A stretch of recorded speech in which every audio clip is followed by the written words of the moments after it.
Coba Anda semar mesem itu taruh di tanah, kemudian sekitarnya, atau taburi aja dengan beras.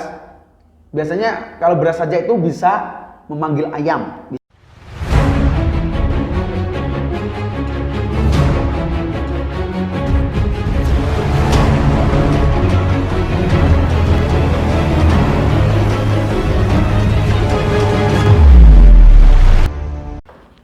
Cara membedakan keris semar mesem asli dan palsu. Ya, saya tidak bicara panjang lebar mengenai asli atau palsunya. Yang pasti berkaitan dengan ini saya lebih mempercepat ya. Karena apa? Karena penting sedikit berisi lah. Yang paling tidak Anda bisa mengingat ciri-ciri sedikit, biasanya bisa Anda ingat. Kalau sampai banyak-banyak Anda malas untuk mengingat. Iya, langsung saja ciri-ciri semar mesem asli atau palsu. Yang pertama adalah bahan pembuatan. Ada yang mengatakan kalau semar mesem asli itu terbuat dari baja dan lebih bentuknya itu lebih kasar begitu, karena goresan-goresannya dari kuku dan dibantu oleh makhluk gaib. Ini konon mistis ceritanya seperti itu. Dan kalau yang palsu yang sekarang itu biasanya dicetak dan bentuknya itu lebih presisi begitu. Kalau yang asli biasa dikatakan lebih bulat, lebih sedikit acak-acakan, goresannya dari kuku. Dan cara membedakan dari kuku dan cetakan bagaimana? Biasanya lebih agak tidak presisi gitu. Kalau yang cetakan itu biasanya lebih bagus. Lebih presisi itu biasanya yang kekinian atau yang cetakan, bisa dibilang ini palsu.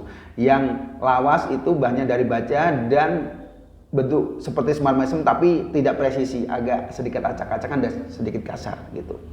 Dan yang berikutnya adalah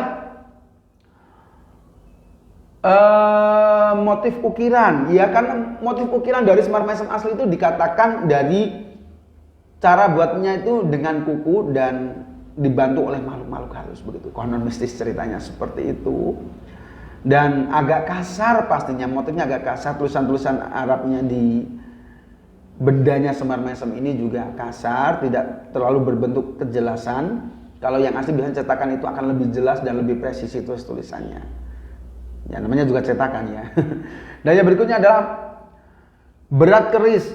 Keris semar mesem yang asli itu lebih berat daripada keris semar mesem yang sekarang atau yang dibilang palsu, karena cetakan dan bahannya yang penting diperbanyak dan lebih yang penting produksi banyak begitu. Kalau yang semar mesem asli itu lebih eksklusif dan karena dibuat oleh tangan manusia, maka dari itu dia itu lebih eksklusif, lebih jarang dan keasliannya itu jarang dan memang lebih berat begitu. Dan yang berikutnya adalah menggunakan ayam. Konon kalau Anda mempunyai keris semar mesem yang asli, coba Anda semar mesem itu taruh di tanah, kemudian sekitarnya, atau taburi aja dengan beras. Biasanya kalau beras saja itu bisa memanggil ayam, Tetapi kalau sampai ada semar mesemnya, kalau ayamnya tidak mau mendekat, bisa jadi semar mesemnya itu asli. Dan ingat, Anda mempunyai semar mesem asli atau palsu itu tergantung bagaimana Anda tahu cara aktivasinya. Kalau Anda tidak bisa, Anda mempunyai keris semar mesem asli tapi Anda tidak tahu cara aktivasi atau mantranya, itu juga sama dengan semar mesem yang palsu. Ingat, tetap bagaimanapun Anda harus tahu kuncinya. Semoga ini bermanfaat.